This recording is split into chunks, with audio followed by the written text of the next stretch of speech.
what happens when you wear a MAGA hat or an Infowars outfit in public. Make it go viral. Share. Super dupes important. A little bit of a backstory on this, real quick, is this shirt, love it, right? I'm a kid born in the late 70s, so I love nostalgic stuff from the 80s and everything like that. I grew up on Super Friends and GoBots and Transformers and G.I. Joe, so I really loved this. But I also, when everything was going on with Alex Jones and all the tech giants coming after him in that 24-hour period of time, I told my wife it was a big deal. And that while over the years I'd kind of been one of those listeners that just kind of listens from a distance, I don't comment, I don't really share, but I listen pretty frequently, that I really felt that it would be a good idea to show some support. So I bought this shirt, and I bought this cool hat here, which I wear pretty regularly. If I'm not wearing this hat, I'm wearing my MAGA, my knockoff MAGA hat. I also got some stickers. I got this one, and I got this one right here. I got a whole bunch of them. And as for the hat, I just mentioned it's a knockoff hat. And as much as I would love to have an authentic Trump hat, MAGA hat, and I still plan on getting one, maybe even for Christmas, this hat here is very important to me. There's a little bit of a story with that. My daughter, she was diagnosed with brain cancer, grade 3 anaplastic astrocytoma, super dangerous kind, real wicked.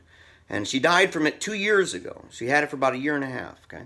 But before she died, she did a bunch of really cool stuff. I mean, she's an amazing girl. And one of the things that she did, we got as a family, we got to go on a trip. We went to D.C., we went to New York City, we went to her, where she was conceived, actually, in Connecticut, because I was in the Navy there in New London. And so we got to visit there. But while we were in New York City, we were driving by Trump Tower, and there were all these big, dark cars with dark windows all around. And we knew right away that it was Secret Service. And then we could see Ivanka and Corey Lewandowski. And so we real quickly got up out of there and got out of the car. And we went up to go greet them. And Secret Service gets in the way and says, "Can we help you?"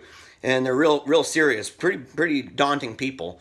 And we said we'd like to get a picture with Ivanka, and we did. And as soon as that picture was done, they kind of set us over to the side on a sidewalk because Trump was going to be coming out. And so we're the first people. They had it gated off, and we're up against the gate. It was really cool because after about 5 minutes or so, and a couple hundred people behind us later, President Trump, he comes out, candidate Trump at the time, he comes out and he gets behind the car, and we just see him for a quick second. And then he dashes back and he peeks around from behind and he waves at everybody. And it was a real cool moment. But by the time that Secret Service allowed us back toward Trump Tower and inside the building, because that's where we were. We wanted to get an authentic hat. That when we got in there, the store where they sell them, that store was closed. It had been closed for almost 15 minutes. So around the time we got there is when it actually closed. So I was really bummed out, right? We got to enjoy ourselves. We got to go down the escalator. My daughter and I, we waved. It was a whole bunch of fun. So while I was downtown, I ended up buying one of these. So I got it in Times Square, and I took a picture of it my first day I had it. I was right in the middle of Times Square, and it was really kind of memorable experience. And so ever since, because the nostalgia behind the hat, even though it's not an authentic one, it means a lot to me. Well, today, I'm bumping mad iron. Okay, I'm doing all these mad squats. I'm just cranking out some serious weight. And all of a sudden, out of nowhere, there's this dude kind of in my space a little bit. He's not right in my face, but he's in my space, if you can get the dimension on that. And I'd never seen him before in my life. I'd never seen him at the gym. He's kind of a beta cuck. And to be honest, I kind of forgot I was even wearing the MAGA hat. And he comes walking up to me, and he's pointing at me. He's all ticked off. And I'm thinking, what's this guy even mad about? So I take my headphones off, and he says, "You better take off that effing hat, and you better take off that effing shirt." And I said, "Why would I do that?" And he goes, "'Cause it offends women." And I said, "What?" He gets all up in my face. I'm like, my mind, back of my head, I'm kind of thinking, this dude thinks it's offensive to women that I don't walk around with my shirt off? Like, is this a kind of a weird compliment? Are you kind of coming on to me? What are you doing? I said, "I dare you to take my shirt off." I said, "Dude, I ain't touching this. And don't touch my hat." And he came at it again, and he's cussing me out. And so he didn't want that day to go crazy, okay? I don't think he anticipated any of this stuff happening. I think he's a Play-Doh rolling, bubble blowing kind of guy. And so I decided, look, this guy, He's no match for me. I'm gonna have to talk to security. I don't want to make a scene out of this guy's face. Because it's kind of messed up to just have some rando walk up to you and be all in your face while you're working out. That is kind of messed up. And so I went ahead and I told relevant people at the place, the security people. Well, they came up to talk to him, and he got real ticked off again. He's cussing me out again, telling me I needed to take my shirt off for the ladies and stuff.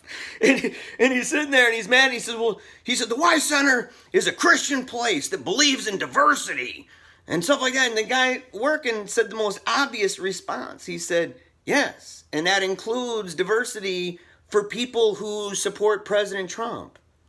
I mean, that's just... You can't go around and intimidate people who are lifting weights, man. Period. End of story. They brought him in and talked to him, gave him a warning and everything. But definitely something I've never experienced. I didn't anticipate that. Let's put it that way.